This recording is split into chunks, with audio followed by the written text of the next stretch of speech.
ஓம் சைராம். ஜெய் சைராம். என் அன்பின் சாய் குடும்ப உறவுகளே, நான் முன்பே உன்னிடம் கூறியிருந்தேன், பொறுமையாக இரு, உன் வேண்டுதல்கள் ஒவ்வொன்றாக நிறைவேறும் என்று. அப்படி ஒரு வேண்டுதல் இப்போது நிறைவேறப் போகிறது.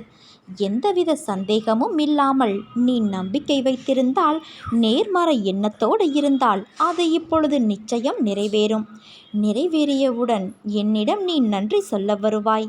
உன் பொறுமைக்கான, நம்பிக்கைக்கான அந்த பரிசை இப்போது நீ பெறப்போகிறாய் என் தங்கமே. இதன் பிறகு நீ தொடர்ந்து நேர்மறை எண்ணங்களோடு இருந்து உன்னுடைய அடுத்தடுத்த பிரார்த்தனைகளும் பலிக்கப் போவதை காணப்போகிறாய். உன் பாதையை நீயே உருவாக்கிக் கொள்ளும் தண்ணீராக இரு. வாழ்வில் எதையும் சாதிக்கலாம். அடுத்தவர் பாதையை தடுக்கும் பாறையாக ஒருபோதும் நீ இருந்து விடாதே என் தங்கமே. ஏனென்றால் நீ என் செல்ல குழந்தை. வாழ்க்கையை வாழ கற்றுக்கொள். காலம் வேகமாக போய்கொண்டே இருக்கிறது. நீ நன்றாக இருந்தால்தான் உன்னை 4 பேர் மதிப்பார்கள். நீ இருக்கும் நிலையை பார்த்து அனைவரும் உன்னை மதிப்பார்கள். ஆனால் நம்பிக்கையை நீ இழந்தால், உயரத்தில் இருந்த நீ இறகை இழந்த பறவை போல கீழே விழுந்து விடுவாய். இதுதான் வாழ்க்கை. உன் தேவையை அறிந்து நீ தேடிச் செல். எதுவும் உன்னை தேடி வராது. நீ எப்படி நடந்து கொள்ள முயற்சி செய்கிறாயோ அப்படித்தான் அனைத்துமே நடக்கும். தயவு செய்து நம்பிக்கையை மட்டும் இழந்து விடாதே.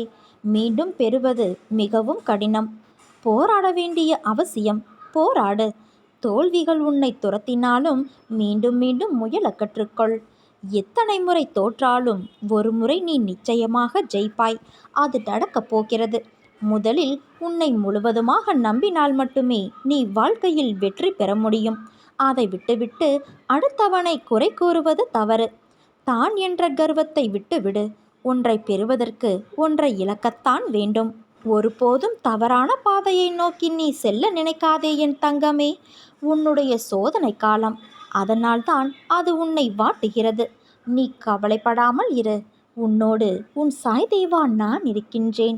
நீ நினைத்து கொண்டு இருக்கும் காரியம் விரைவில் நிறைவேறப் போகிறது. நீ மீண்டும் உயரப் போகிறாய். உன்னை உன் சாயப்பாவான நான் என்றும் கைவிட மாட்டேன் என் தங்கமே. உன்னை நானே வழிநடத்தி அழைத்து செல்கிறேன். உன்னை கண்டிக்கும் உரிமை எனக்கு மட்டும்தான் இருக்கிறது, வேறு எவருக்கும் இல்லை.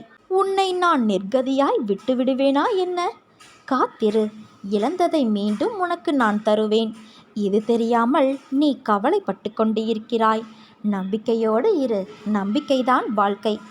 தேரோட்டுபவன் திறமைசாலியாக இருக்கும்போது தேரில் அமர்ந்திருப்பவர் ஏன் சஞ்சலப்பட வேண்டும்?